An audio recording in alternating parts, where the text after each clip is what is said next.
I am Janetta Tinapel, and I'm here at Munich Fabric Start in the Key House, which is the innovation hub, with Martin as my guest today. And I'm super excited to be talking to him. But before we begin, I would love for you to introduce yourself to our audience. Certainly. Hello, audience, textile enthusiasts. My name is Martin Brambley, and I'm the founder and director of Cloudwool. And we produce wool fabrics made entirely in Europe from sustainable and certified wool. Ooh, that's a mouthful, Yes. really. I mean, can you tell us a little bit about how you came about with this idea? Was it something that you were inspired by, or were you like, I'm always going to be doing this? How did you set yourself on this journey? Wow, so I was really lucky because I used to work for the Future Fabrics Expo in London. Oh, yes. And there they have an incredible collection of more sustainable materials for fashion.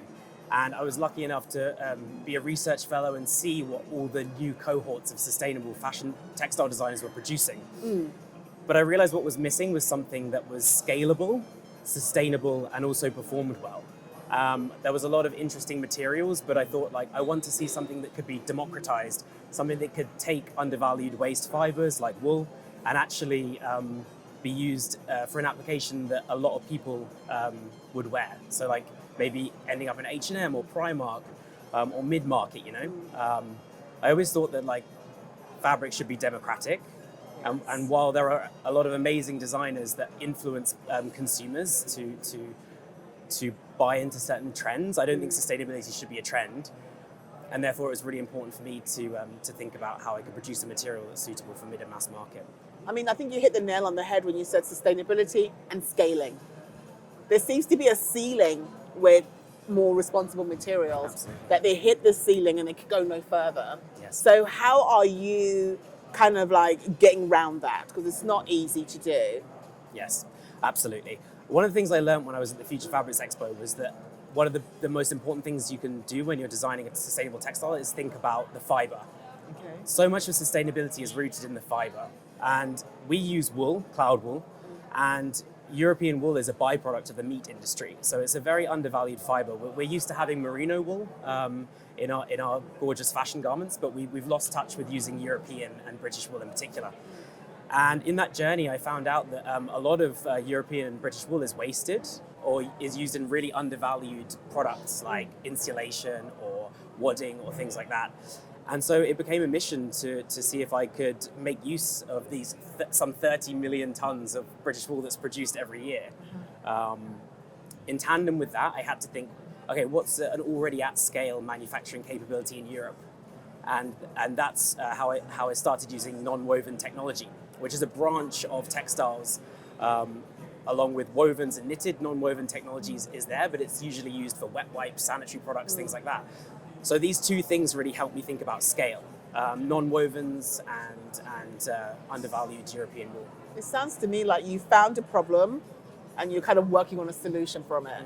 I mean, I didn't know that wool was basically being used as waste, because it just doesn't make much sense to me because it can be used in better ways. So why don't we? Yeah. So the fact that you are finding a way to use this wool and to kind of push it out in itself, I think is a really good achievement. So what are some of the challenges? Because I'm sure, there's the good, the bad, and the ugly to the story. Yeah. So what have been some of the challenges that you have faced where you're like, my God, that was like a hard wall that I hit there and I had to find a way around it? I think you already identified it in what you said so astutely, which is that usually when you're thinking about a waste product like wool, you think, why is it wasted? Yes. And that was my initial thought. Okay. And the reason is because there's already infrastructure that exists to produce a monofiber, which is merino wool, Australian wool.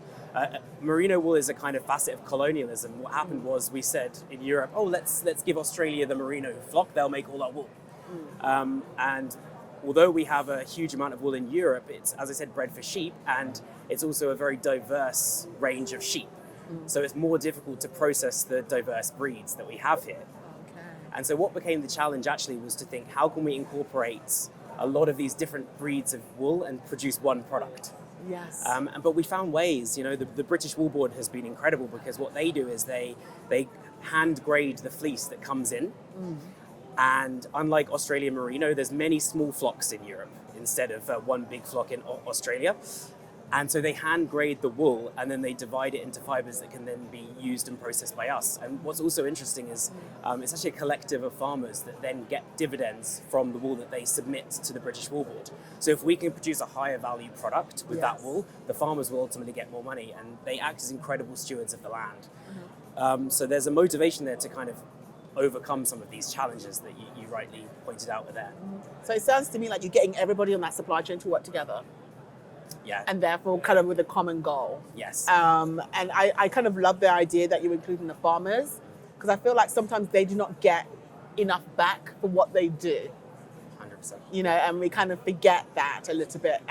Because the higher up you go, the more money they get, but the lower down you get down the supply chain, the less appreciation and the less money that they get. So going forward, what do you have? What are your hopes and dreams for your company in 2024? Wow. Okay, so in 2024, I'd love just to.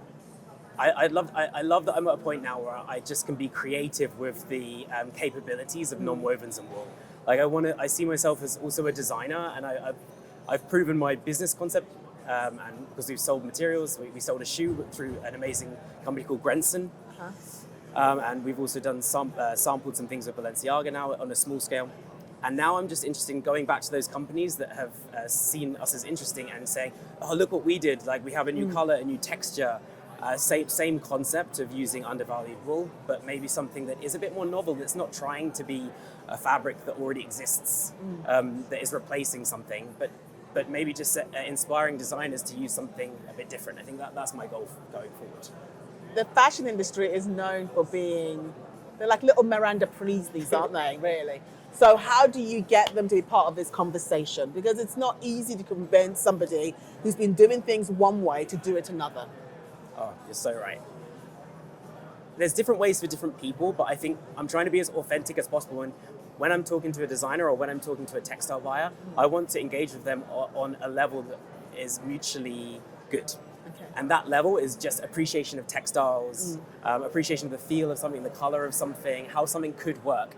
And then what I love doing is being like, you know, you can do that. So it's having that conversation with them, and where they say, oh, that would be a great coat, that would be a great jacket. And then I say, and it can be done, you know? Yes. Instead of just working in terms of challenges, kind of being that person that can present an opportunity is I think how you do it, because I can't expect that a fashion designer is able to work, is able to be emancipated from a business model that they exist within. Yes. And whereas I am more of a free agent. You have the freedom to explore. Yeah, and I often take what fashion designers and textile buyers say and try and apply it to my next seasons to make it a bit easier for them to work adopt with. it as yeah. well. Because I mean, I think you said something there when you were talking about how you can start maybe with the opportunities rather than the problem. It's very easy for you to present a problem first, and then you show your solution. Yeah. But when you're talking about the problem, I know from experience that people switch off as soon as you say the problem is, and they're gone already. They've left the building, their eyes have glazed over because they've heard that problem so many times. But if you start with an opportunity, the benefits to solve a problem, I think then people are much more open to listening, because I think we've got sustainability fatigue, to be quite honest. And that's the thing, like the problem of sustainability in fashion was my opportunity to get into fashion. So that's the big irony there. Yes. But I think that opportunity is closing because now the fashion industry has a lot more knowledge about sustainability and supply chains. And that's why I don't want to say like I'm a solution to a problem anymore. I want to be an interesting textile designer that happens to be sustainable, because I think that's where we are now. I don't think businesses will really be able to operate in this economy anymore unless they have a very solid structure that relates to their sustainability. Especially with legislation coming into play. Let it come. Where they're going to define. You're ready for it, aren't you? Oh yeah, I realized that I had to be ready for the market when that legislation hits. I knew it would hit.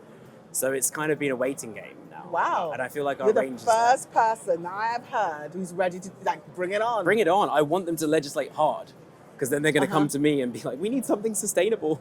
You'll be like, here's my card. I'll be like, here's my card. Thank you so much for finding a moment to talk to me. I'm looking forward to watching your journey now. Thank you so much. Now that much. I've met you, Martin. Thank you. Can't get rid of me that easy. It was a pleasure to talk to you. It was a pleasure. Thank Cheers. you. Thank you.